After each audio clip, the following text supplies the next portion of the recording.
कब्रिस्तान के बोर्ड पर मैं अपना नाम लिख करके क्रेडिट लूंगा, एवज में 150 करोड़ रुपया बिल्डर को एज पर टीडीआर दिया गया है। 75 करोड़ रुपया मिला। 75 करोड़ में 1 करोड़ रुपया अगर इस कब्रिस्तान के अंदर देते, चाहे वो शौचालय के लिए देते, चाहे शेड के लिए देते, चाहे वजू खाने के लिए देते, या बोरिंग के लिए देते, या पानी के लिए देते, हम खुश होते थे।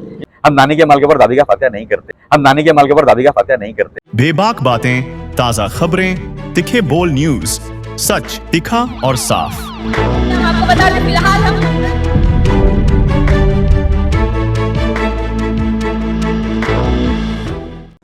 नमस्कार, आदाब। मैं नुसरत चौधरी, तीखे बोल में आपका स्वागत है। जैसे कि आप जानते हैं कि एमएलए के इलेक्शंस खत्म हो चुके हैं और इलेक्शन में कई वादे दोनों पार्टियों द्वारा किए गए थे।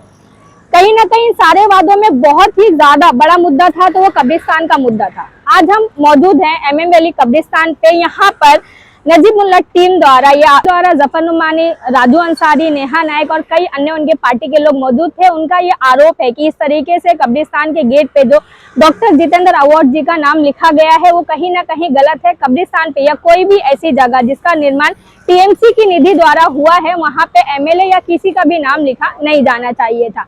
देखिए किस तरीके से उन्होंने आरोप लगाए हैं और क्या कुछ कहा है नजीमुल्लाह टीम ने हमारे इस वीडियो के माध्यम से। मैं नुसरत चौधरी, जय हिंद, जय महाराष्ट्र। आप लोग आए, सब जमा हुए, सब पत्रकारों को बुलाए थे, क्या कारण था बुलाने का, क्या कहना चाहोगे? देखिए, एक चीज कब्रिस्तान के बोर्ड पर आप देखेंगे तो एक नाम लिखा हुआ है, क्योंकि आप लोग भी शहर के रहवासी हैं और आप तमाम लोग को बहुत पहले से मालूम है कि उस नाम को लेकर के बार बार ऑब्जेक्शन लिया जा रहा है। ये बार बार सवाल पैदा हो रहा है कि ये नाम क्यों लिखा जा रहा है, क्योंकि हमने पूरे महाराष्ट्र की कब्रिस्तान को जहां जहां हम गए हैं वहां पर किसी का नाम नहीं लिखा जाता। और ये जो कब्रिस्तान है ये महानगर पालिका के बजट से बनी है, महानगर पालिका ने अपनी जमीन दी है, तो ये जो नाम लिखा गया है इस पर लोगों को बार बार ऑब्जेक्शन होता है। इससे पहले भी कई राजनीतिक पार्टियों ने आकर के इसका विरोध किया है। इस पर नाम लिखा हुआ है, देखिए ना, डॉक्टर जितेंद्र अवार्ड नाम लिखा हुआ है उस पर, और ऐसे ही शहीद वीर अब्दुल हमीद मार्ग के बोर्ड के नीचे भी लिखा हुआ है। इसके ऊपर भी कई बार लोगों ने कोशिश की, ऑब्जेक्शन उठाया, निकाला गया, फिर लगाया गया। आज फिर उस पर पेपर लगाया गया था, फिर उसको 2-3 दिन पहले उस पेपर को हटा दिया गया। हमारी ये मांग है, हम ये अपील करना चाहते हैं कि ऐसी क्या खुशी मिल रही है और ऐसी क्या उनको क्रेडिट मिल जाएगी ये नाम लिखने से। अरे हमको तो डर है कि अल्लाह ना करे कभी ना कभी आप कब्रिस्तान के आगे पीछे भी नाम लिखना नहीं चालू कर दे ये लोग कि ये कौन से किसका आदमी है और किसके पीछे किसकी मौत हुई है। ये नाम हम निकालने के लिए हम इसलिए यहाँ पर बालू पिक्चर एएमसी साहब से हम मुलाकात किए थे। हमने कहा है कि ये नाम से ऑब्जेक्शन है, इस नाम को निकाला जाए। यही इसी मांग को लेकर के हम लोगों ने बालू पिक्चर साहब और हम कमिश्नर साहब को भी मुलाकात करेंगे और इस नाम को हम चाहते हैं कि कानून के दायरे में रह करके जिस तरीके से उसको लीगल तरीके से निकालना चाहिए उसको निकाला जाए। और हम एक बात और कहना चाहते हैं कि अगर ये कब्रिस्तान की क्रेडिट ले रहे हैं तो यहाँ मिट्टी में जो घोटाला हुआ है, जिसकी वीडियो वायरल हुई है, उसकी क्रेडिट क्यों नहीं लेते? मिट्टी में घोटाला हुआ, एक बार हुआ, लोगों ने ऑब्जेक्शन लिया, पूरे शहर ने सुना, उलमाओं ने उसमें फतवा दिया कि नहीं ये मिट्टी में घोटाला हुआ है, उसकी क्रेडिट मैं नहीं लूंगा। फिर उसके बाद वापिस से उसी कॉन्ट्रैक्टर को वापिस से उसमें मिट्टी भरने की जा रही, ये बड़े बड़े पत्थर आ रहे, उसकी क्रेडिट मैं नहीं लूंगा। कब्रिस्तान के बोर्ड पर मैं अपना नाम लिख करके क्रेडिट लूंगा, ना तुम्हारा बजट। अगर उस बोर्ड पर, इस बोर्ड पर अगर किसी का नाम आना चाहिए वाकई में, तो थाने महानगर पालिका के ट्रस्टी जो होते हैं वो नगर सेवक होते हैं, उनके नाम आना चाहिए। लेकिन मैं ये कहता हूं कि वो भी काम नहीं होना चाहिए, लेकिन उनका तो कोई रोल ही नहीं है। ना कब्रिस्तान में उन्होंने बजट दिया है, ना जमीन दिया है, ना कुछ दिया है, तो फिर वो नाम क्यों? ये नाम निकाला जाना चाहिए, इसीलिए हम लोग यहाँ आए हुए हैं। ये लेटर हमने दिया है। तकरीबन 1 साल से ज्यादा हो चुका है, तो जब भी आप लोगों ने आवाज, उससे पहले भी बहुत सारे लोगों ने आवाज उठाई थी, ऐसा नहीं है कि नहीं उठाई, आवाज उठाई है। लेकिन जानते हैं ना कि क्या चल रहा है शहर में क्या चल रहा है, आप देख लीजिए। अगर हॉकर्स को हटाया जा सकता है, जो बेचारे भूखमरी के शिकार हो रहे हैं, तो ये बोर्ड क्यों नहीं निकाला जाता? यहाँ के एमसी साहब तो बोलते हैं कि किसका बजट है मुझे मालूम ही नहीं, तो उनको बोलना चाहिए जाकर के किसी उस डिपार्टमेंट में काम करो जहाँ के बारे में तुमको नॉलेज है।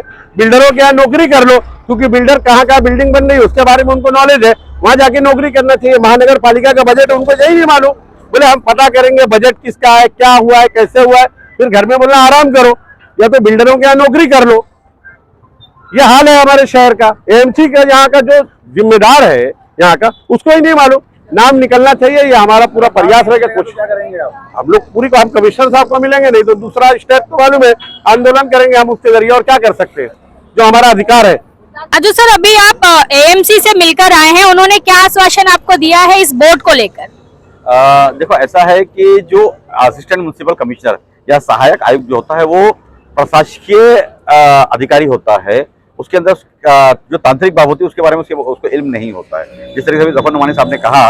और ये जैसे भी इन्होंने एक बार कहा कि 1 साल के बाद में आपको क्यों आपने सवाल उठाया, तो आपको मैं ये बात बता दूं कि पिछले 1.5-2 सालों से तकरीबन 2022 में जैसे सत्ता पलट हुई और कांग्रेस राष्ट्रवादी की सरकार गिरने के बाद में हमने मांगनी की थी, जब एकनाथ जी शिंदे साहब नए सीएम बने थे तो हमने मांगनी की थी कि भाई ये जहां जहां पर भी नाम लिखे गए इन नामों को निकाला जाए। जैसे कि आप ये मित्तल का रोड देख रहे हैं, ये कंस्ट्रक्टेड टीडीआर के अंदर महानगर पालिका ने बिल्डर से बनवा करके लिया है, जिसके एवज में 150 करोड़ रुपया बिल्डर को एज पर टीडीआर दिया गया है। तो किसकी प्रॉपर्टी है? महानगर पालिका की प्रॉपर्टी है। इसके ऊपर उन्होंने वीर अब्दुल हमीद का नाम लिखाया, हमको उससे कोई एतराज नहीं था, मगर उस नाम के साथ में अपना भी नाम जोड़ दिया। हमने उसके ऊपर कंप्लेंट की और नाम हटवा के दे दिया। वैसे ही घासवाला के अंदर मौलाना शुएब साहब के नाम से गार्डन बनाया गया, उस गार्डन के बोर्ड के ऊपर भी इन्होंने अपना नाम लगाया, हमने उसको निकलवा के फेंकवा दिया। आप रेती बंदर में देखेंगे, रेती बंदर पे एक कमानी मतलब एक गेट बनाया जा रहा था, जिसमें जितने नवाब साहब मुमरा प्रवेश द्वार बना रहे थे उसके ऊपर अपना नाम लिखवाया था, हमने उसको भी उखाड़ करके फेंक दिया। और हमें यहाँ पर, क्योंकि ये एक धार्मिक स्थल है और आप देखो कैसा है कि हम जिस देश में रहते हैं एक जमहूरियत वाला देश है, एक डेमोक्रेटिक रिपब्लिक है, और यहाँ के चौथा स्तंभ जो है वो आप मीडिया पर्सन भी है। मैं आपसे भी एक सवाल करना चाहता हूँ कि आप पूरे महाराष्ट्र में घूमते हैं, पूरे हिंदुस्तान में घूमते हैं, आपने कहीं देखा है कि किसी कब्रिस्तान के ऊपर किसी आमदार ने अपना नाम लिखा है क्या? बताइए मुझे। तो सिर्फ मुमरा में ही क्यों? और अगर लिखते भी तो मुझे उससे भी कोई एतराज नहीं होता अगर हमारे आमदार साहब अपनी खुद की जो उनकी पर्सनल निधि होती है, सालाना उन्हें 5 करोड़ रुपया मिलता है। 15 साल में कितना मिला उन्हें? 75 करोड़ रुपया मिला। 75 करोड़ में वो 1 करोड़ रुपया अगर इस कब्रिस्तान के अंदर देते, चाहे वो शौचालय के लिए देते, चाहे शेड के लिए देते, चाहे वजू खाने के लिए देते, या बोरिंग के लिए देते, या पानी के लिए देते, हम खुश होते थे कि चलो भाई हमारे आमदार ने कम 1 करोड़ रुपया तो हमारे कब्रिस्तान के लिए दिया। मगर इस कब्रिस्तान के अंदर 3 टेंडर कॉल किए गए, तीनों टेंडर महानगर पालिका ने कॉल किया। पहला 2 करोड़ 80 लाख रुपए का, दूसरा 9 करोड़ 33 लाख रुपए का, और तीसरा टेंडर 2 करोड़ 40 लाख रुपए का। तीनों टेंडर एक मरतबा शायना कंस्ट्रक्शन को लगा और अभी केई एंटरप्राइजेस को लगा। मगर देखो, नाम के ऊपर कॉन्ट्रैक्टर बदलते हैं मगर काम करने वाला आदमी कभी बदलता नहीं। वही आदमी स्टार्टिंग से काम करता हुआ आ रहा है जो स्टार्टिंग से करप्शन कर रहा है। और आप लोग देख रहे हैं कि जिस तरीके से इस कब्रिस्तान की बेहुरमती हो रही है, हमारे तदफीन के, हमारे जनाजे की बेहुरमती हो रही है, उसके ऊपर हम बार बार आवाज उठाते रहे मगर उसके ऊपर कोई किसी की कान के अंदर जू नहीं देखती। मैं पूरी बात खत्म कर लूं। पूरे अपने इलाके के वो अपने ठेकेदार बने फिरते हैं और कहते हैं कि मैं अपना नाम की क्रेडिट नहीं लेता हूं। तो यहाँ पर ये नाम क्यों लगाया आपने? अगर आपको नाम लगाना ही था तो कुछ पैसा देते थे। तो वही बात होगी कि नानी के माल के ऊपर दादी का फातिहा किया जा रहा है, मेहनत करे मुर्गा और अंडा खाए फकीर वाला हिसाब है। राजन साहित्य, जैसा भी आपने खुद कहा कि सिर्फ मुमरा में ये बोर्ड वाली राजनीति चल रही है, तो क्या मुमरा वासियों के पास सिर्फ यही काम रहेगा जो मुमरा के दिग्गज नेता है कि एक पार्टी बोर्ड लगाए दूसरी पार्टी बोर्ड हटाए, तो सिर्फ यही एक मुद्दा रह गया राजनीति के लिए? मैं आपकी जानकारी के लिए बता दूं कि आपने इलेक्शन से पहले आपने सुना होगा कि हम लोगों ने कहा था कि हमने 181 करोड़ रुपया माननीय श्री नजीमुल्लाह साहब के माध्यम से पैसा लाया मुमरा कौसा के अंदर, उसके तमाम काम चालू किए गए। जिसे आपने देखा कि ओपनिंग के वक्त में बहुत सारी भिड़त हुई थी, कुछ अपोजिशन या नगर सेवकों ने, उनके कार्यकर्ताओं ने आकर के हमारी ओपनिंग को रोकने की कोशिश की।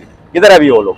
हम काम कर रहे हैं, हमारे कॉन्ट्रैक्टर काम कर रहा है और हम खड़े रह करके नाक के ऊपर बैठ करके काम करवा के ले रहे हैं। और क्यों काम करवा रहे हैं? इसलिए काम करवा रहे हैं कि हमारा ये शहर है, हम यहाँ पैदा हुए, यहीं पले बड़े हैं। तो हम हमेशा कोशिश ये करेंगे इस शहर के अंदर जो यहाँ शहर का जो नागरिक होता है उस नागरिक को किस तरीके से बेहतरीन सुविधा दी जाए, बेहतरीन आरोग्य दी जाए, बेहतरीन एजुकेशन दिया जाए, हम उसके ऊपर काम कर रहे हैं। आपने देखा होगा कि हमारे उस लिस्ट के अंदर हमने 5 करोड़ रुपया म्युनिसिपलिटी स्कूल को बनाने के लिए दिया, 2 करोड़ रुपया इस कब्रिस्तान के लिए, 5 करोड़ रुपया हमने लाइब्रेरी के लिए दिया, 2 करोड़ रुपया हमने स्टेडियम के लिए दिया, हमने गली गली के अंदर गटर और नाले बनाने के लिए दिए।